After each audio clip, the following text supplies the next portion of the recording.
Hello everybody, I'm Bacter. You know what this is. This is the finale of Let's Play Hyper Light Drifter. We've drifted to north, south, east, west. We've taken on all challengers, even conquering the Soccer Goblin. And now we are descending into the final pit that's opened in the center of town.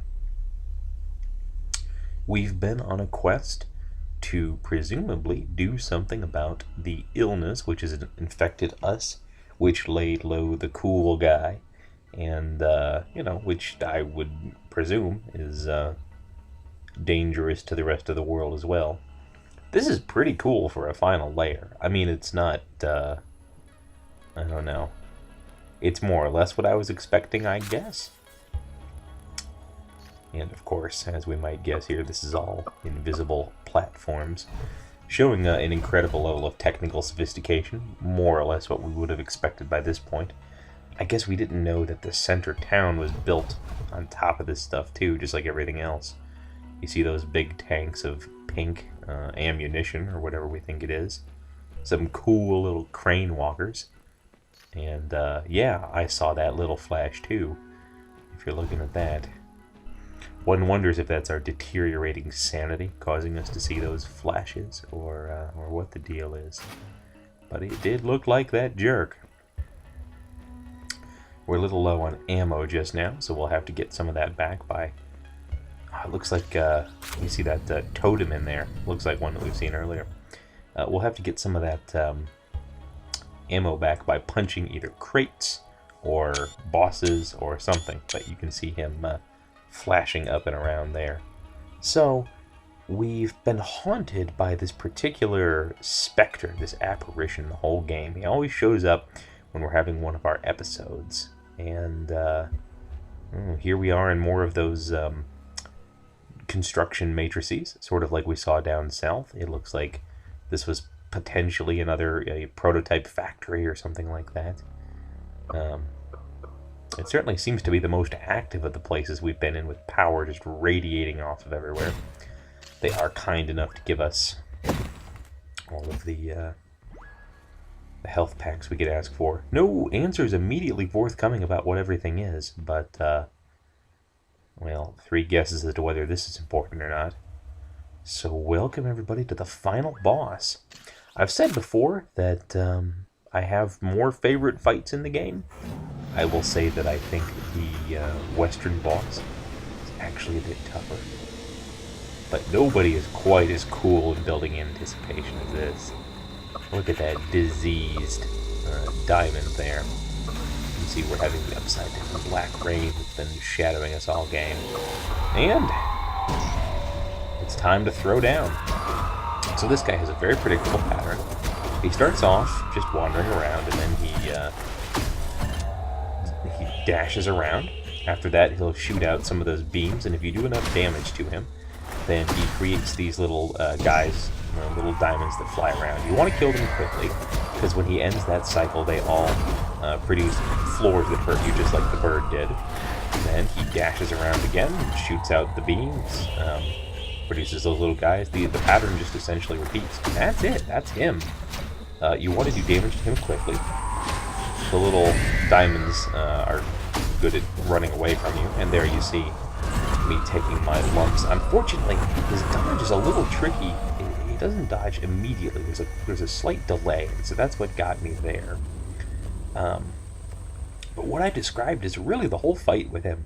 It'll probably take you, I don't know, a turn or two to figure out his patterns and anticipate them. But once you do, there's not really much left in terms of surprises.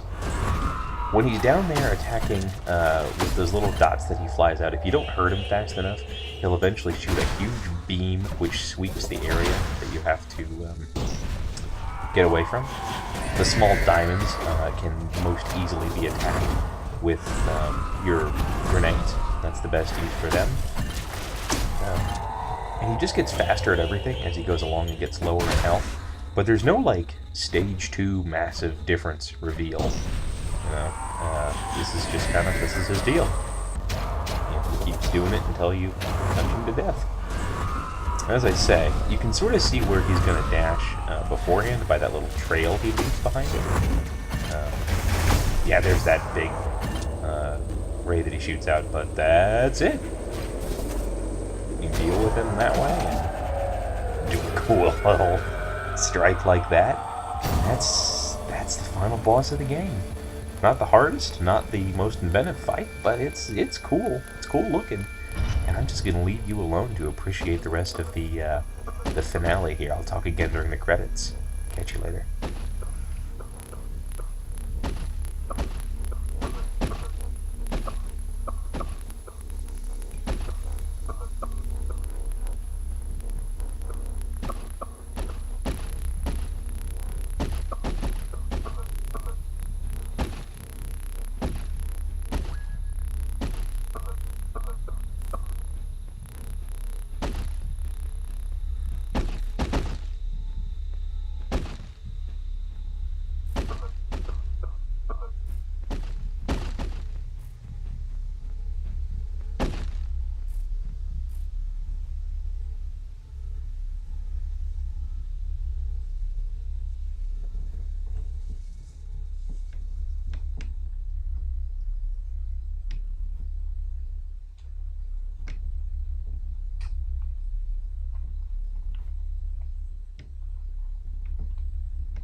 So there we go. That's the perhaps something other than totally illuminative ending of Let's Play of Hyper Light Drifter. We beat the final guy. We were led out and sort of collapsed by a fire in much the position that we were at the beginning of the story. Doog there just sort of disappeared. A lot of the stuff we saw, that the giant flower appearing over the town, vanished.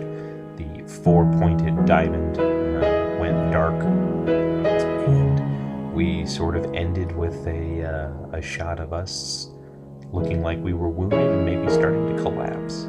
So, you know, not exactly a they lived happily ever after kind of ending, although I don't know what we were necessarily expecting. We hadn't really built up any solid relationships with any of the people in town, and Cool Guy was dead, so I don't know what we would have had besides that. We accomplished our goal, whether it was good or bad, whether Dog had the interests of the rest of town in mind or not. I like to think that he did, you know. Certainly Cool Guy seemed to trust him, and you know, he didn't harm us in any way. He led us on towards this goal. You know, the easy interpretation, I guess, is that black monster, the cancerous virusy kind of thing, was either some biological weapon created by the forebears, or it was some error in their technological advancements which caused their downfall, and which was infecting the rest of the world somehow. And our goal was basically to shut off the power source of the old civilization, which was creating all of these monster armies and was, you know, laying siege to the world. It was taking over the various sectors. So we did that. If that was what was happening, we did that. Congratulations to Ben Little Dizzle Lane there. Just a whole series of people. Eventually we're going to get the Kickstarter backers, and I'm going to be able to fast forward through that. And there's one extra little thing there at the end. But just in terms of closing remarks, I want to say this is a really, really fun game to play. I would really recommend it. Basically, no matter what you're looking for, unless you're looking for, again, for a super easy game, and there's even an easy mode, but I don't think this is ever going to be tremendously easy as a game. It's set up very well if you like speed running. You can obviously dash all over the place. There's a new boss rush now, which is very satisfying. Getting all the bosses down is really science. There's a little RNG with some of the bosses, but overall they seem to be very manipulatable. So you won't, once you get down how to beat the bosses, like the final boss, for instance, I only died to him once because I hadn't quite mastered when he dashes. There's sort of a weird delay, but it's not even that bad. So the challenge is good. You feel really good by the end of the game. You feel like you're really a master. And I've experimented a bit going back and using all the powers, and you still feel way better at the end of the game than you did at the beginning. You've clearly gained a lot of skills in terms of that. Lore was interesting for sure. Again, it takes sort of a Dark Soulsian approach of not laying out everything for you.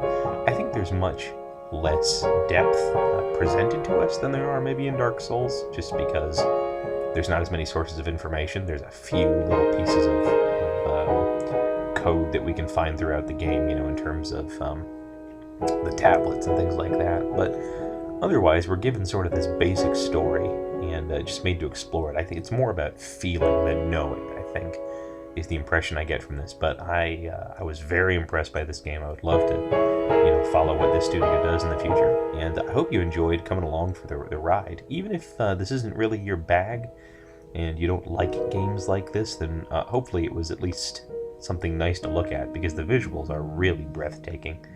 They spent, obviously, just an enormous amount of time on the setting and the plot and the scenery and stuff like that.